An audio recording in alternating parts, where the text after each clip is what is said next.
Hey there, East Tennessee. Hope you've been having a great Sunday and a great start to the week so far into the weekend. We've been seeing some cooler conditions today compared to the gorgeous Saturday that we had, and that is because of these two fronts that have been passing through the region. This first one right here that is moving off into the Atlantic Ocean, and this second one that is bringing some of the cooler temperatures and these spotty showers that we're seeing as we get into the evening time. So this front's going to continue to push along. These showers will start to fade as we get into the late night hours heading into your Monday. We could see some cloud cover start to roll back in because you can see, again, that counterclockwise motion from the system, bringing some more moisture, bringing some more cloud cover, and even a little bit more precip. For those of you in the mountains, generally above 4,000 feet, you guys can see some very light snow accumulations. Some of that rain should likely be ending in the area too. Shouldn't be anything that impacts travel, but at 4,000 feet, there aren't too many people out there, mostly just some of the higher elevations of the mountains. But that's going to continue to move on. We'll see some cloud cover as we get into the rest of your day Monday, but otherwise going to be a pretty similar day to your Sunday, including those gusty winds as well. Now, when it comes to rainfall, we didn't get too much of it. From the main system we saw this morning, again,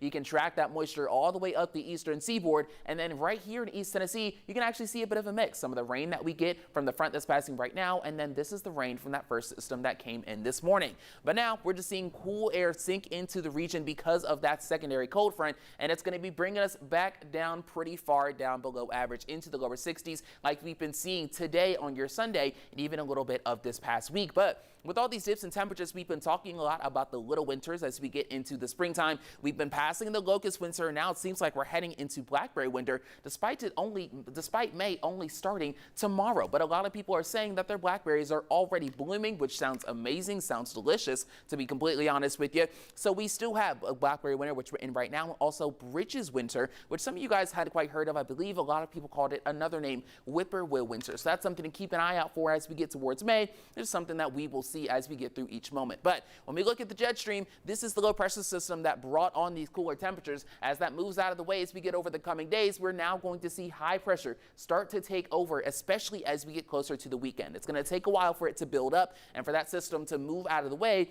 But you see, by the time we get to Sunday, we are going to be almost dead center within this ridge, which only means more of the beautiful conditions, the rising temperatures. And you'll see with the 7-day, not a lot of rain as well. You see some very dry conditions as we get through over this entire first half of the week. We don't see any rain start to enter the picture until we get into the weekend, which even then, those rain chances are looking very light. Definitely not going to be a washout in the slightest. So take a look at your full 7-day forecast. It's a pretty good one.